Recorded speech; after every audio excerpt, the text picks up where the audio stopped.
Obviously, Dale Gatewell33 here to do a finds video.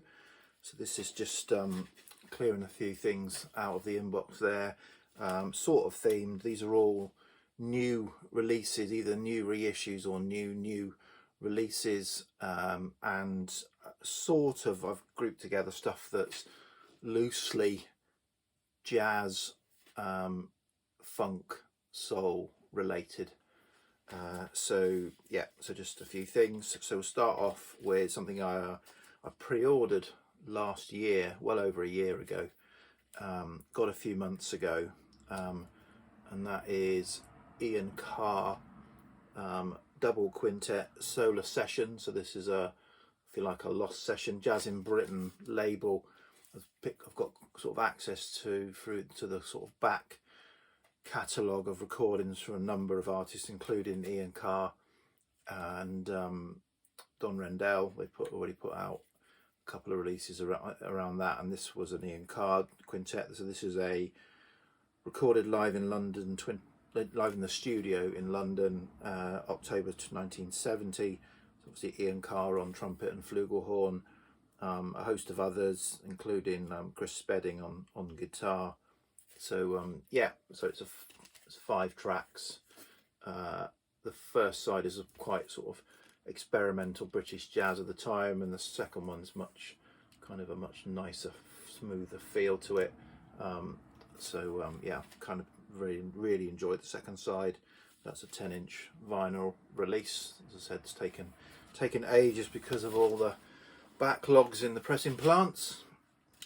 Okay, next up is a 12-inch. This is a 12-inch first release by Chip Wickham, who's moved to the Gondwana Records label. So Gondwana Records is the label that Matthew Hassell, Manchester-based trumpet player and the Gondwana Orchestra leader, so Chip Wickham has just kind of signed for that label, which kind of makes sense. He's been part of the Gondwana Orchestra and appeared on releases.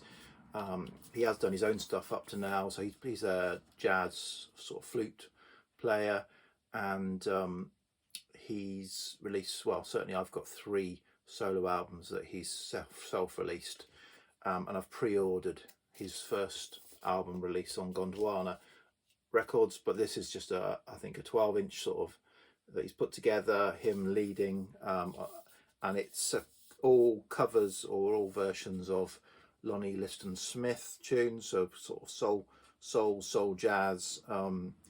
So the title track, or the opening track on side A, is Astral Travelling, and then side B it's got Say, Egypt, and Peaceful Ones. Really nice, really enjoyable to pick up. I think that was limited to 1,000, if that's limited at all. And continue with Gondwana Records. So as I mentioned, Matthew Hassell, I pretty much got everything he's released, 7 or 8 albums. Here's absolutely fantastic kind of soulful jazz, beautiful trumpet player and band sort of leader and arranger. And this was one that was missing, and it was out of stock, but I get their regular kind of update email from Gondwana Records, and they said they had a repress back in stock, so I kind of jumped on it, as they say. And this is Oneness, the triple album, quite Eastern feeling, again just beautiful jazz. So three triple album, 3 records: Oneness, Two-ness and Three-ness, kind of ingeniously named. So yeah, this is a just beautiful album, so glad to pick that up and kind of almost complete that catalogue.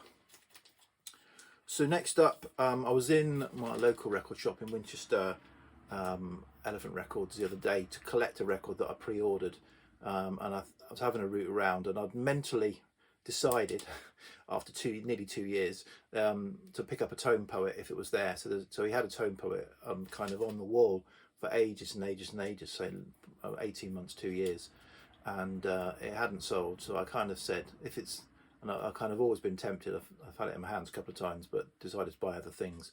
So I thought, if it's there, I'm going to buy it. And it was this one. It was there, so I did buy it. It was Duke Pearson, The Phantom, and yeah, Duke Pearson Phantom, quite clearly saying featuring Bobby Hutcherson. Yeah, so I played this. Yeah, it's really enjoyable. I mean, it's late 60s, 1968, so it's got that late 60s kind of funky cinematic jazz sound. Really, really great. It's only a single sleeve one. I think maybe it was originally a single sleeve, and also probably weren't the photos taken of this session to be able to kind of put out one of those Tone Poet gatefolds. But yeah, absolutely fantastic sounding. So I kind of like, because I've held off getting into the Tone Poet Buy Everything Rabbit Hole and the classics Buy Everything Rabbit Hole. I know George Scott Spinner one buys most things, and I'm quite jealous, but I kind of held off. But then playing this just sounded so fantastic. I'm thinking, oh, I probably should have done, but now it's a bit too late. They're going up in price. But yeah, this so kind of I hadn't the list of players includes Duke Pearson but doesn't include Bobby Hutcherson. So I was listening to it thinking, there's vibes all over this. This must be Bobby Hutcherson, but he's not listed anywhere. And I haven't spotted that, it says featuring Bobby Hutcherson there anyway. So yeah, so that's really enjoyable. So sort of the linking now kind of between the jazz into the soul, and this only came this week. So I get the regular Johnny Trunk email. He announced he had a new record out, and normally you have to kind of literally click on the link and buy it there and then, otherwise it's going to sell out. And I think this has sold out already. It's called Magician. It's a 1917, I think it's a 1979 release, 1978 recorded. Recorded at Morgan Studios, Willesden, London, January 78. Magician, I think their only release. It's kind of, I don't know, again, obviously there's lots of spiel here on it, but it's not of its time, certainly not 1979, post-punk, and all that kind of stuff. This is almost like early 70s prog funk jazz, with a good helping of funk in it and jazz. So yeah, it's really, really interesting, really enjoyable. I've only spun it the once so far, but looking forward to playing this a bit more. So I'm glad I kind of literally blind buy saw the link, a little bit of a description from Johnny Trunk, click buy, and it arrived a couple of days later. So enjoying that. Okay, now moving more sort of definitely into the soul, funk. This is the album that I was going to, Elephant Records, that I'd pre-ordered to collect. This is the latest release by Monophonics, Sage Motel. So I bought Monophonics' last album. I've been familiar with them for quite a few years. I've kind of listened to them on streaming, but hadn't bought any of their albums. So I bought their last album that came out a year or two ago. And then, or maybe last year, maybe the year before, can't remember. And then kind of this was a no-brainer pre-order for me. It's comes on I don't know if it's indies only or whatever. Comes on a nice kind of goldy, yellowy, smoke transparent vinyl. It's on the Coal Mine label, US label, and they are very much that very thick, modern funk soul sound, the kind of Daptone Budos band sound, but the Coal Mine sound have got that sound as well. It does have vocals, so the songs not instrumentals like the Budos band or would be, and it's not blue-eyed soul, but they're white. I think they're mostly white. Certainly the vocalist is white, but sounds very soulful, his voice, and really enjoyable record. So glad to pick that up. And then finally, an album that kind of doesn't quite fit into any genre really. I've got the Shindig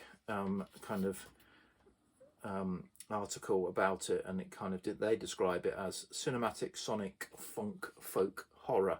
And I think you can throw some psych in it. It's got everything going on. This is another one I pre-ordered. This is a Mr. Bongo release, Project Gemini and the Children of Scorpio, and it just kind of jumps between some funky cinematic kind of almost like Morricone style funky cinema, early 70s stuff, into some sort of folky horror stuff, psych stuff. Really interesting, vocals and instrumentals. This is a pre-ordered this from Mr. Bongo on transparent yellow. But yeah, really enjoyed this. I really need to kind of spin it because it's got so much different going on. I've spun it 2 or 3 times. I need to keep listening to it. So yeah, so this was and just kind of as a bit of an aside, and I can't remember. I feel like I've told this story, in which case you can stop now. Yeah, I was in Brighton. To visit my daughter a few weeks ago. We decided to go down and see her, meet her in town. So so me and my wife,